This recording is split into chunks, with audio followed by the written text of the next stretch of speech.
Hey yo, it's Denis, and I wanted to talk about the topic of category design.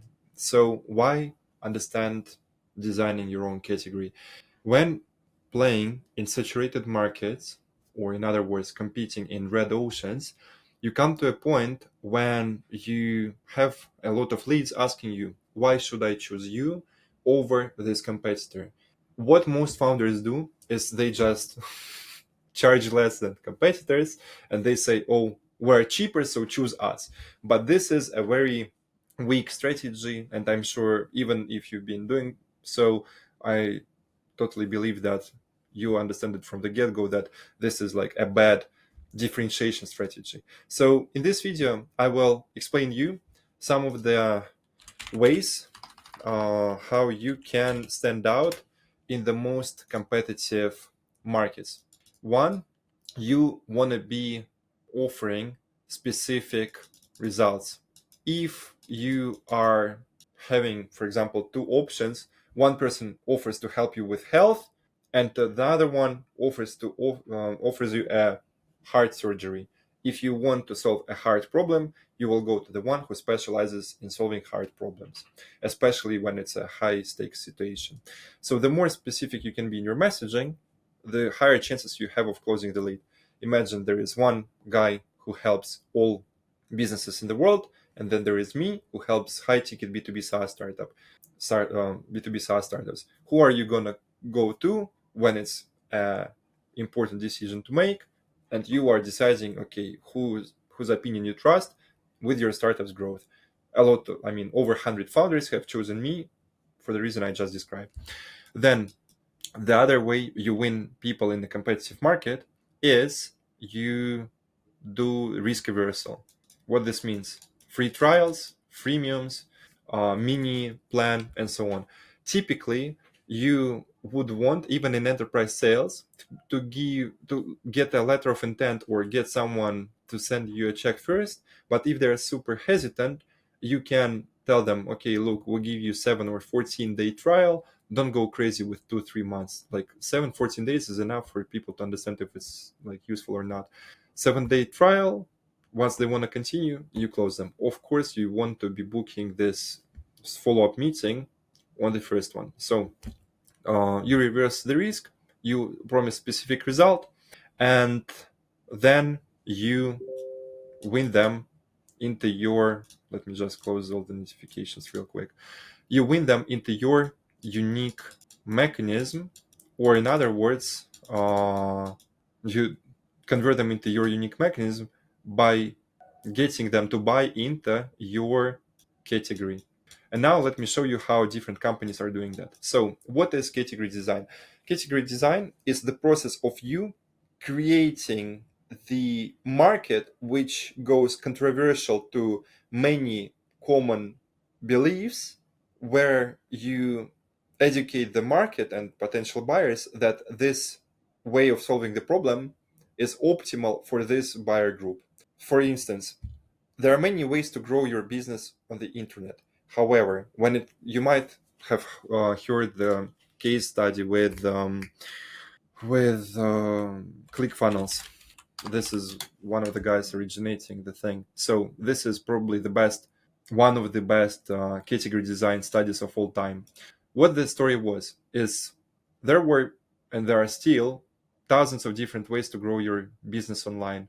But the guy said, look, there are many ways to grow your business online, but if you want to grow your, for example, consulting or coaching business, or your info business, then the funnel is the best one. Or basically the initial story was something like that.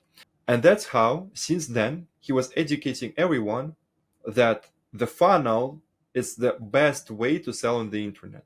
You would never hear, I think it's Russell Brunson. Yeah. Russell Brunson speak that, oh, go buy ClickFunnels. No. Instead, his entire marketing job for the past decade, or more than a decade by now, has been selling you on the idea that that funnel is the best way to grow an online business. And he's been showing this with like numerous case studies, speaking at the events, and creating all the hype around it.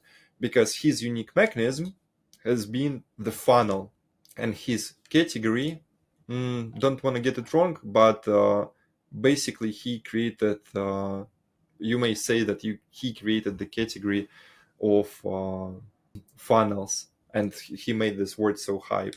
So as a result of him making this word so hype and selling a lot of people on the idea of funnels, the next question you have after you are sold on this belief is, okay, sure, this funnel thing seems to be a reasonable option to grow the business, and I think out of all alternatives I would rather go with this one, but where do I go to make it work? Oh, who could have thought that he happens to run the tool called Clickfunnels, which actually helps you to do what? Getting people to your website and turning them into happy customers is what we do best.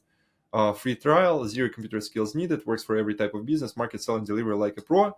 Basically, what can be a better tool for building a funnel than Clickfunnels? So that's how this went hand in hand. Now, similar story applies to a lot other options. If I go to close CRM, stop using slow cluttered CRMs, it wasn't close, it was gone. Let me show you. So this is a clear example of someone creating a category. Instead of them selling you on the CRM, which would get you to compare them mentally with all the alternatives for $0, for $15 per user, for, I don't know, $10 per user, and playing this comparison game, they're saying, you know what, we're not a CRM, or for example, whatever they are not an audio recording tool, which you can get from Chrome browser extension for like $5. They are a revenue intelligence platform. See? So they are the AI platform that transforms your revenue growth, and they are never selling you like features. They are not selling you, oh, we have this three buttons here and auto, I don't know, auto summary thing here. 10x sales efficiency, revenue predictability, 95% forecast accuracy, pipeline growth, 80% increase in email response rate. Notice how they are selling you more money at a discount.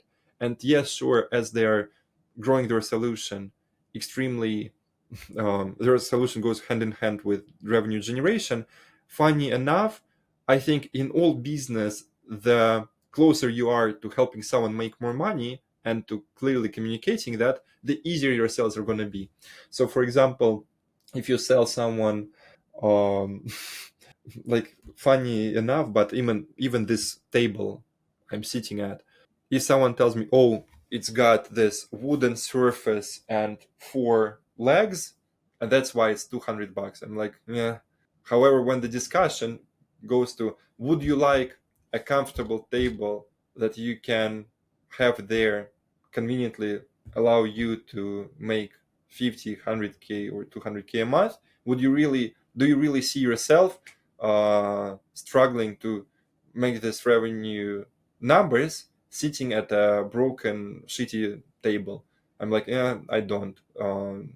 That's why I would much rather, of course, go with the one which I recognize myself, like which I am aligned with, so to say. And even this example is super weird when talking about Gong. Look, they're not selling you like, we have this button here, we have this button there. They sell you more money at a discount because email response rate is equals more money, forecast accuracy equals more money, 10x sales efficiency equals more money, basically same words. So that's how, once you go for this route, imagine when they have meeting with a potential enterprise customer, and this Mr. Mike is asking them, hey, there are, I don't know, different Chrome extensions which I can get for $10. Why would I pay $5,000 a month for your solution? Oh, Chrome extensions, acting even confused. Not sure how we are in any way relevant to these Chrome extensions, because we are the revenue intelligence platform, helping you intelligently forecast your revenue and thus grow your business by 15 to 30% each year. By the way, for your business, what would 30% growth mean to you? Financially, this would mean extra 10, 15 million growth. Is it worth to spend 40 grand annual subscription for having much higher chance for unlocking 10 to 15 million in extra revenue? Of course, it's reasonable. And then their job would be to just communicate the bridge that their tool can deliver on the fact of predicting you revenue intelligently. And with all their case studies, they should do it with no issue.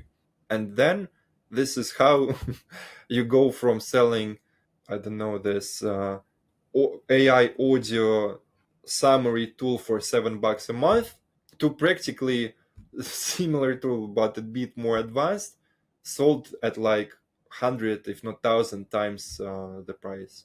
Haven't gone to their demo, but I'm sure, well, these companies I'm seeing here, I don't see how they're spending less than like 10 grand a year with them. So now you will ask me, Dennis, this is all cool, but how do I create my own unique, how do I design my own category and how I come up with my unique mechanism? You do it in the following way. You find a common industry belief, which is false, or something you believe to be wrong about the market or the way of getting results. Wrong about going from A to B. For example, I believe that one of the key issues founders actually have when they're trying to get to 50 to 500K a month is that their messaging sucks. And that's why nobody is answering their messages. That's why their cost per acquisition is very high. And that's why they're not booking enough meetings. And that's why they're not closing enough sales. And that's why I believe that once you start applying data and leveraging data correctly in your campaigns, you then understand how to cheaper acquire leads. Your customer acquisition cost drops down. You start getting more sales cheaper, and you start growing more sustainably and quicker. I have just illustrated you this thing with my unique mechanism of data-driven messaging, which if you would go to my website of saascam.com, you would see that this is how I get people results. And potentially you've seen it before you got here. Right. How you can come up with the same one or your own one. I'll correct myself. You can brainstorm 5 to 10 things which are either common misconceptions your buyers have or which are false statements you believe are completely incorrect about someone getting to the desired results. Let me take an example of the startup that entered my program 2 weeks ago, and we just got off the coaching call an hour ago. I've been helping them set up their LinkedIn ad campaign. They are in the sustainability space, and with them, the example would be something like that. When it comes down to sustainability reporting, many companies do it in the X way. However, by doing it through the Y way, you're able to do it a ton more efficiently, save yourself a lot of money, do reporting correctly, and save your company tens of millions of dollars as a result. By the way, our solution allows you to do this sustainability reporting, let's call it intelligent sustainability reporting. Our software provides intelligent sustainability reporting options because and then basically you attach some features you have to match this idea. And of course, I'm coming up with this on the spot, and it is not as powerful as the idea that I have towards data-driven messaging, because the bigger belief you have that this common misconception or this false assumption is actually wrong and people are harming themselves by following it, the bigger success you will have advertising for your startup and marketing it. Let me just quickly ask ChatGPT one thing here. What is one second. Who are top 10 public speakers ever? I'm not sure if it's still showing the screen, but basically Martin Luther King, Winston Churchill. Okay.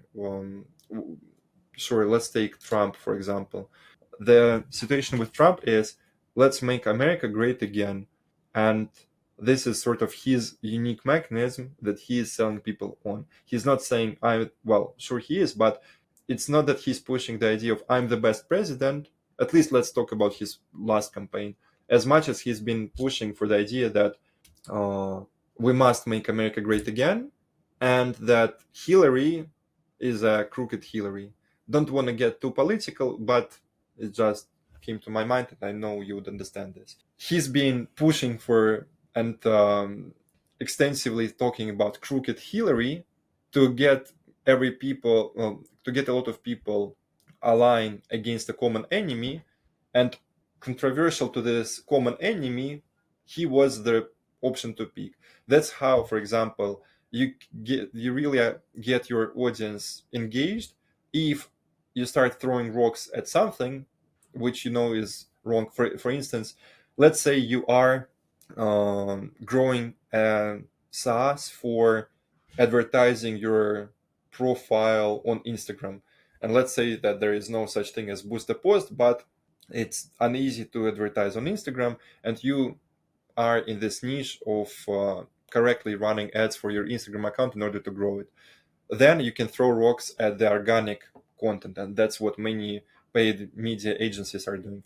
Oh, it sucks to grow with organic. You never can predict your growth rate. You never can know how much money you're going to make at what point of time. And see, a lot of paid media agencies are throwing rocks at organic for that reason. Equally, if we're talking about content agencies which are pushing for organic, they throw rocks at, oh, it's pathetic to pay for views. It is like, if you know how to write well, you don't need to spend money on ads and stuff like this. So you find and you identify a common enemy, or let's call this, I don't know, let's say that this is common enemy. In your situation, it could be, again, coming down to this thing with advertising for Instagram solution, this would be organic growth. And you say that we're not, basically one thing you do is you throw rocks at this organic growth thing across your marketing. And second, you say that we're not Instagram ad analytics tool. We are Instagram revenue solution. Oh, what is Instagram revenue solution? And when then people look up Instagram revenue solution, they would find out that basically your post on Google would be the first, and it would explain them that basically the difference between, interestingly enough, you don't even compare them. You just push for the idea that Instagram revenue solutions are the type of software products that are focusing on optimizing your profile for revenue generation rather than for likes and comments. And the reader would be like, I don't need likes and comments. I want my Instagram to be making more money. Let me check these guys out. And then you have the enemy that you build on top of. My enemy, for example, was weak messaging and never paying attention to messaging enough. And I have made this mistake myself, and that's why I like this resonates with me when I'm speaking about all this, because I know that I have spent years and wasted years uh, running marketing in a completely broken way, so that now when I'm using data driven, when I'm using data in my campaigns, so that I'm running them in a data driven messaging way, my messaging resonates a lot more. It's more powerful. It gets me cheaper meetings and better meetings, and I'm growing more sustainably. So that's how you design your own category. And then when someone will be asking you, why do I pay for your product rather than for a competitor? What you do is the following. Ideally, even before the call, you get them to buy into the idea that you get them buy into the idea that the best way for them to get to this result is through this one mechanism. For example, the best way to build your online business is to create a funnel. If you can get them before the call to buy into the idea that funnel is the best way to grow the online business, then your calls are going to get extremely simple, because then you'll just say, look, and we are Clickfunnels, and we are the number one funnel solution in the world. And many times you'd actually be the only one, because you're the one who came up with it. Such category creation method is going to enable you to win more buyers, to escape the trap of constantly being compared, and this trap of constantly being in the pricing wars. So that from now, I strongly suggest you, no matter what the level of market sophistication you're in, to create your unique category, to design it, and to build it on top of an enemy that you and your team are surely against, and start pushing it more across your marketing, so that then I'm you will have easier sales. And lastly, I'm sure you have seen ads like, um, this peel is, well, not that, for example, um, you don't need to exercise more, or for example, you don't need to count calories in order to get fit. Instead, you actually need to use this one diet. Let me just look this up. Uh, Names of popular diets, because these are all unique mechanisms people have been sold to. Keto. 20 years ago, no one gave a damn about this, for example, paleo diet. However, what happened is there's been the growth in online fitness space. One guy has come up with this idea of paleo diet and has started pushing it more, and the one who has done it first then has won the majority of the market share. Same with like intermittent fasting. Cannot tell you who was the fitness guru behind this one, but what happens is, as you make more content about that, and as you make it more well known by people, then you grow the whole market. And then, as you are the one that has the largest market share there, because you're the one who created it, it allows you to become a monopoly. This is how Russell Brunson came up with the idea of the funnel, has been pushing for the fact like funnels are the best way to grow the business for 15, 20 years. And since then, there are like even such jobs as funnel hacker or funnel conferences, like all that. And when people go and explore the funnels deeper, a lot of them go and buy from the founder of from the founder of ClickFunnels. Let me know if you'd have any questions, but I think now you have a better idea on how you can design your category and how to escape the comparison trap and convert people into higher pricing without having them constantly compare you with cheaper alternatives. Because once they would attempt to do so, you'd even be shocked how dare they compare your funnel strategy solution with some website builders.